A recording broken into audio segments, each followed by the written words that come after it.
Il y a 10 ans, des trottoirs de San Francisco surgissaient les premiers beatniks. Le nom devenait international avant même celui de Spoutnik. L'agitation beatnik naissait du mouvement beat et se réclamait faussement des poètes beat dont elle tendait à faire oublier l'existence.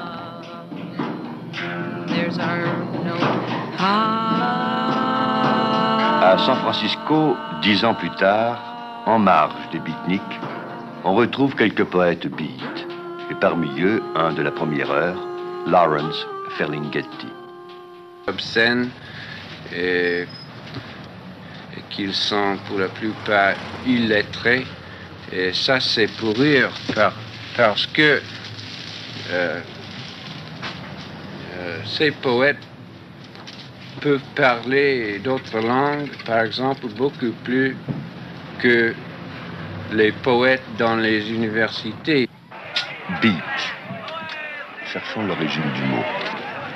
Beat, je ne sais pas exactement où ça a commencé exactement, mais on dit que Kerouac a employé ce mot il y a longtemps dans le sens de béatitude, dans ce sens religieux. Et il y avait toujours un élément religieux dans les beats. Kerouac, par exemple, est un catholique et il parle français canadien. Jacques Kerouac, l'auteur du fameux On the Road, était avec Allen Ginsberg, grand prêtre du mouvement beat.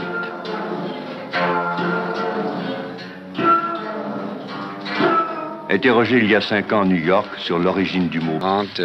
Des poètes ici comme Kenneth Rexroth étaient toujours contre le gouvernement, contre l'État, contre la guerre, et pour l'homme et pour l'humanité. Et comme ça, c'était une terre très fertile pour les idées beat qui étaient très sympathiques à tout ça. Avec la disparition des séances de poésie orale, c'est le jazz, les chansonniers et parfois le théâtre qui priment. Mais le mouvement beat, à sa 2e génération, se nourrit encore de littérature. Parce que nous publions beaucoup plus actuellement qu'avant. Des livres de poésie, mais pas seulement de poésie, des romans, des contes, des films.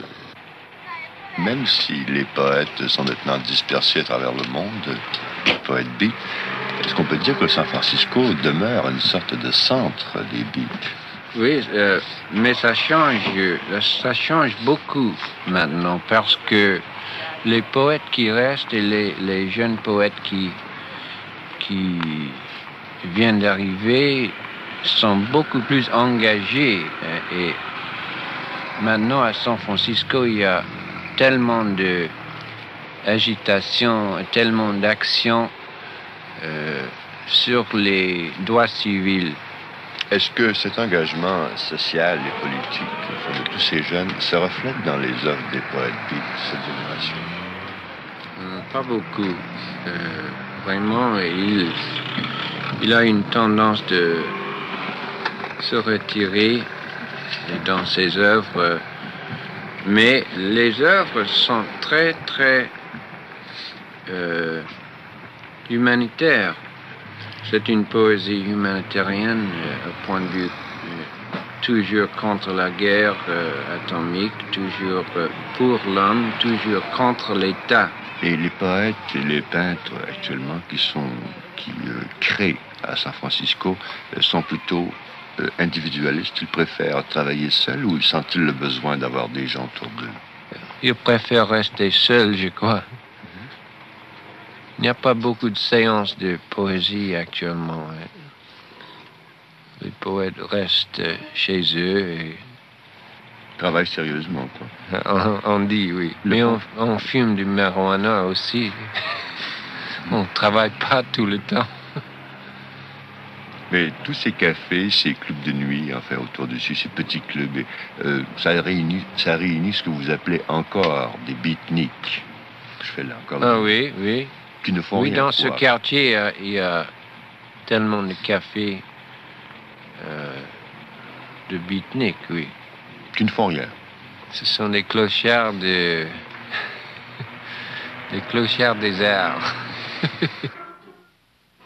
De gros livres ont été écrits sur le phénomène beatnik qu'on peut associer à la bohème du siècle dernier ou au remous existentialiste de l'après-guerre.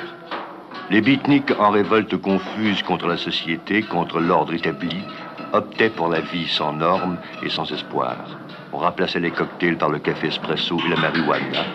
On opposait au visage bien rasé et aux têtes bien coiffées la barbe ou la queue de cheval. Quel que soit leur sexe, les beatniks dédaignaient les complets et les robes pour adopter le chandail, les jeans et les sandales. Ils revêtaient l'uniforme du non-conformisme, créant un nouveau conformisme. À force de ne pas se vouloir pareil à ceux qu'ils méprisaient, ils finissaient par devenir